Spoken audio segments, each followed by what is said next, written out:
UP की 25 बड़ी खबरें। एक खबर आपके शहर की भी हो सकती है। चलिए शुरू करते हैं न्यूज फटाफट। एक मुस्लिम उपदेश ने सीएम योगी का ललकारते हुए कहा, हिम्मत है रोक कर दिखाओ। यह विवाद ईद के मौके पर सड़क पर नमाज पढ़ने या किसी आयोजन को लेकर जुड़ा हुआ है, प्रतीक हो रहा है। सोशल मीडिया पर यह खबर तेजी से वायरल हो रही है, जिससे राज्य में सियासी हलचल बढ़ गई है। मंत्री योगी आदित्यनाथ ने कैलाश मानसरोवर की यात्रा करने वाले श्रद्धालुओं को बड़ी सौगात दी है। इस योजना के तहत प्रत्येक पात्र श्रद्धालु के बैंक खाते में 1-1 लाख रुपए की अनुदान राशि भेजी जाएगी। इस पहल का उद्देश्य तीर्थयात्रियों की आर्थिक मदद करना और धार्मिक यात्रा को सुगम बनाना है।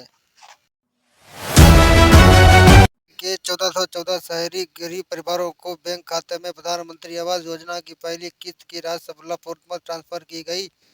कलेक्टर का सभागार में आयोजित कार्यक्रम दौरान अनुप्रस्थित अधिकारियों ने लाभार्थियों को स्वीकृति पत्र सौंपकर बधाई दी। अपना पक्का घर बनाने की उम्मीद में लाभार्थियों के चेहरे खिल उठे और उन्होंने सरकार की इस कल्याणकारी योजना के प्रति आभार जताया। उत्तर प्रदेश की 3 विधानसभा सीटों पर उपचुनाव 10 अप्रैल के बाद होने की संभावना है। बताया जा रहा है कि एसआईआर लिस्ट ने आने की वजह से चुनाव प्रक्रिया में देरी हुई है। समाजवादी पार्टी इस मुद्दे पर तंज कसते हुए कहा कि चुनाव टालने का कारण भाजपा का डर है। एलपीजी भुगतान के लिए बड़ी खबर, अब आधार ई केवाईसी करना हुआ अनिवार्य। सरकार नए नियम के अनुसार बिना ई केवाईसी गैस सब्सिडी रुक सकती है। उपभोक्ता अपनी गैस एजेंसी जाकर या ऑनलाइन ऐप के जरिए इस प्रक्रिया को तुरंत पूरा कर सकते हैं। यूपी सरकार गांव तक बेहतर कनेक्टिविटी के लिए व्यापक बस सेवा शुरू करने की तैयारियों में है। इस योजना से प्रदेश की 980 पंचायतों के निवासियों को सीधा लाभ मिलेगा और यात्रा आसान होगी। ग्रामीण क्षेत्रों में आगमन की सुविधाओं को बढ़ाना, परिवहन के साधनों को सुलभ बनाना है। प्रदेश के वकीलों, डॉक्टरों और शिक्षकों और पत्रकार को अब राज्य सरकार की ओर से आवास की सुविधा मिलेगी। इस योजना का मुख्य उद्देश्य इन पेशों से जुड़े लोगों को सस्ती और सुलभ आवासीय सुविधाएं उपलब्ध कराना है। मुख्यमंत्री के इस फैसले से समाज में बौद्धिक और सेवा क्षेत्र के वर्गों में खुशी की लहर है। प्रदेश में एक बार फिर मौसम करवट लेने वाला है, जिससे तापती गर्मी से राहत मिलने की उम्मीद है। मौसम विभाग के अनुसार राज्य के कई जिलों में बदलाव की आज हवाई के साथ गरज चमक की स्थिति बनी हुई है। धूल भरी आंधी और बिजली कड़कते के साथ कुछ हिस्सों में झमाझम बारिश होने की संभावना जताई गई है। की राजनीति में एक बार फिर समाजवादी पार्टी और बहुजन समाज पार्टी के गठबंधन की चर्चाएं तेज हो गई हैं। चुनाव से ठीक पहले अखिलेश यादव ने मायावती को लेकर एक बड़ा बयान दिया है, जिससे राजनीतिक गलियारों में हलचल मच गई है।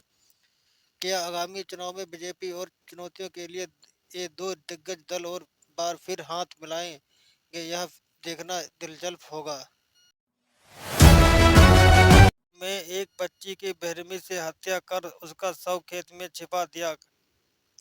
पड़ोसी पर दुष्कर्म के बाद हत्या का शक जताया जा रहा है। पुलिस मामले की जांच कर रही है। घटना से गुस्साए लोगों ने आरोपी के घर में आग लगाने की कोशिश की। इलाके में भारी तनाव है।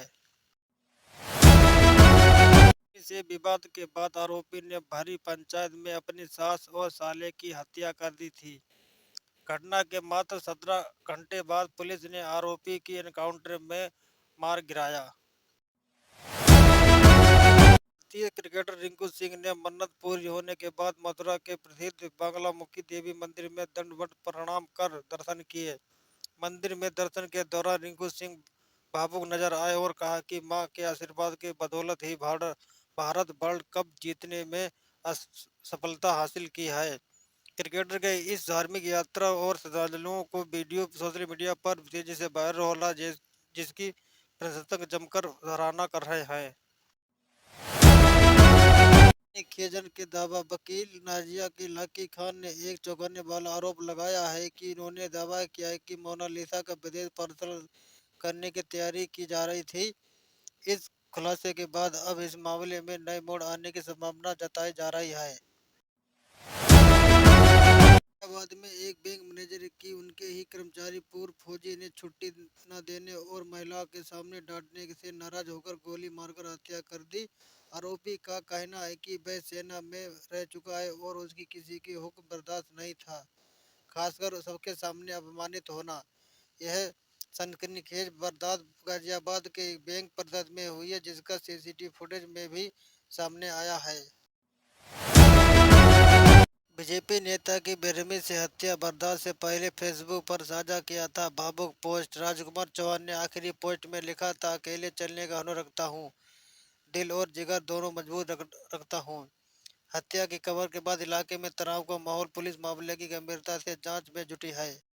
मृत्यु की प्रक्रिया शुरू। एम्स में भर्ती हरीश के लिए मृत्यु की प्रक्रिया के तहत आज से पानी देना बंद किया गया है। डॉक्टर के निर्देशानुसार अब माता पिता को भी हरीश से मिलने की अनुमति नहीं दी जाएगी। मेडिकल टीम के अनुसार इस पूरी प्रक्रिया में अब 2 हफ्ते का समय लग सकता है। ईद उल फितर के मौके पर नवाजियों को हेलीकॉप्टर से पुष्प वर्षा कराने की मांग की गई है। इस संबंध स्थानीय लोगों ने जिला प्रशासन को एक औपचारिकता ज्ञापन सौंपकर अपनी इच्छा जाहिर की। अब प्रशासन इस मांग पर विचार कर सुरक्षा और व्यवस्था के आधार पर निर्णय लेगा। और धक्का मुक्की। कानपुर में गैस बुकिंग और केवाईसी के दौरान भारी भीड़ उमड़ पड़ी, जिससे केंद्रों पर धक्का मुक्की की स्थिति पैदा हो गई। लोगों का आरोप है कि उनसे केवाईसी के नाम पर 500 की अवैध वसूली की जा रही है, जिससे आम जनता पर भारी रोष है। परेशान लोगों का कहना है कि वे इस व्यवस्था को ओर से लूट दुखी है। उनके आंखों में आंसू तक सूख गए हैं। मनरेगा मजदूरों को लेकर कांग्रेस का हल्ला बोल। भाजपा सरकार पर साधा निशाना। प्रदर्शनकारियों पर आरोप, वर्तमान शासन में हर वर्ग परेशान, भुगतान में हो रही देरी। कार्यकर्ता ने बकाया मजदूरी की तत्काल भुगतान की मजदूर मांग की है। वाराणसी बैंक कर्मी की सूझबूझ से 10 लाख की साइबर ठगी नाकाम। डिजिटल अरेस्ट का शिकार होने से बचा व्यक्ति। जिला सचिव ने महाराष्ट्र पुलिस बनकर पीड़ित को डिजिटल अरेस्ट किया था। बैंक कर्मचारियों की सतर्कता के कारण समय रहते बड़ी धोखाधड़ी टल गई। यह मामला वाराणसी के लंका थाना क्षेत्र का है। इसके शामली में एक लेखपाल पर काम के बदले 50,000 रुपए की रिश्वत मांगने का गंभीर आरोप लगा है। परेशान पीड़ित ने इस मामले की लिखित शिकायत जिलाधिकारी डीएम से कर न्याय की गुहार लगाई है। पीड़ित ने मामले की निष्पक्ष जांच कराकर दोषी लेखपाल के खिलाफ सख्त कार्रवाई करने की मांग की है। जहां पर मैं प्रधानमंत्री आवास योजना के तहत घर मिलने के बाद एक महिला का निर्माण कार्य रिश्तेदारों द्वारा रोका दिया गया है। महिला का आरोप है कि उसके अपने ही लोग घर बनाने नहीं दे रहे और काम बाधा डाल रहे हैं। परेशान होकर महिला ने न्याय के लिए प्रधानमंत्री से गुहार लगाई और प्रशासन से सुरक्षा की मांग की है।